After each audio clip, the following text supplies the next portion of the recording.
What's up? Where do you live again? I live 100 kilometers off grid, off the next town. So out in the middle bush, of nowhere. right? Yeah, out in the middle of nowhere. What do you have for electricity? Solar and wind. You have a generator backup? Yeah, of course. 3 of them.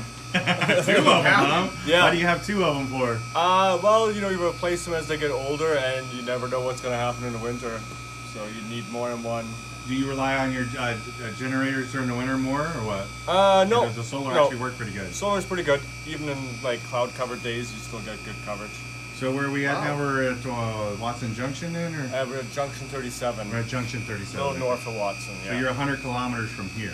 Yeah, I'm actually up on the Robert Campbell Highway, 100 kilometers. So it's like 60 miles then, kind of? Is it 0.6 is the kilometers a mile? Wow. Yeah. How long have you lived out there?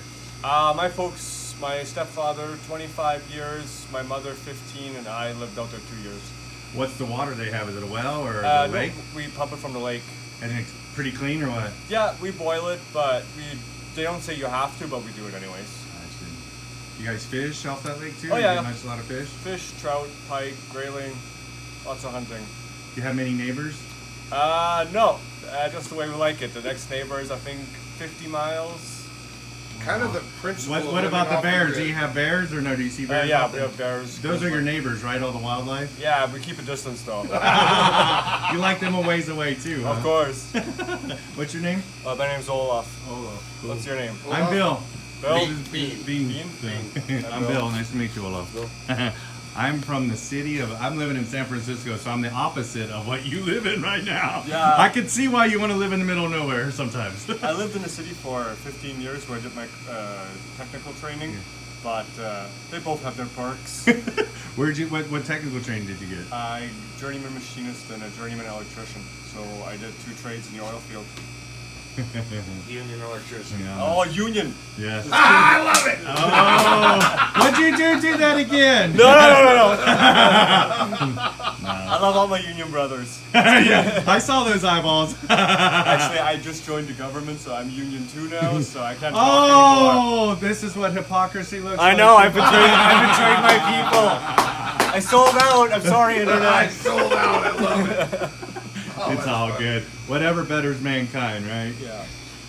I don't know. There's good and bad to everything. So. I think you guys' union are different. For us, it's a complete. Well, all unions are different. It's the spirit of the union that's, you know what I mean? Like take care, like not take care of everybody, but that is, or like better livelihood. I think the general consensus in the United States too is if you're a union, you're better paid, right? Correct. Oh, yeah. You're paying for a better skilled worker is what they're selling. Right. Skilled work. So here, That's the best skilled work in ever. Alberta, in a union, an electrician unit, I would make 45, 46 an hour. Here, the best I can hope for is 41.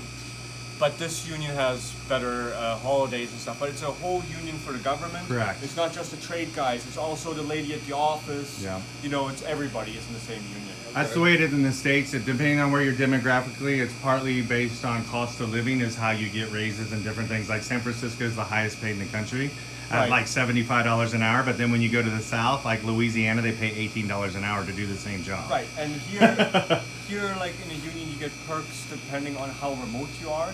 Yeah, that's like per diem or whatever. I'm 400 kilometers from Whitehorse, so let's say I think we get $5,000 a year spread out as a bonus for travel. But if I was an Old Crow, where you'd only fly in and fly out, that would be $16,000 a year. What's an Old Crow? Is that a term or what? It's like the most remote town in the Yukon. It's by plane only. So yeah. How far by plane? Is it a couple hours? I can show you on the map here. So, where is it? Eagles Plains. Old Crow, right there. Wow, that's way north. So if you're going from Whitehorse... Yeah, look what's not around it. Like nothing. Yeah, there's no road. There's not even an ice road or anything in the winter. That's almost like Prudhoe Bay, kind of close to the same latitude and longitude. Yeah. Prudhoe. No, Prudhoe's way north. Prudhoe's way up here. This is Prudhoe. Yeah. Prudhoe's here and Because Crow's where's Fairbanks? Yeah. That right road, here's Prudhoe and Crow is right over here. this road is a 400-mile road of absolutely nothing. Yeah, I want to take that road some day. So how many people live in Crow? I don't know, a few hundred maybe. Oh, small, dude. Are they Inuit or no? They're mostly native, yeah. They're Native or First Nations is what First they say in Nations, yeah. Canada?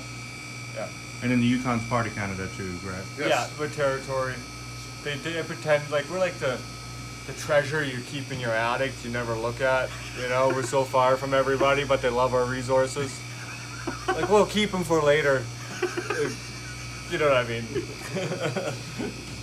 Oh. Yeah.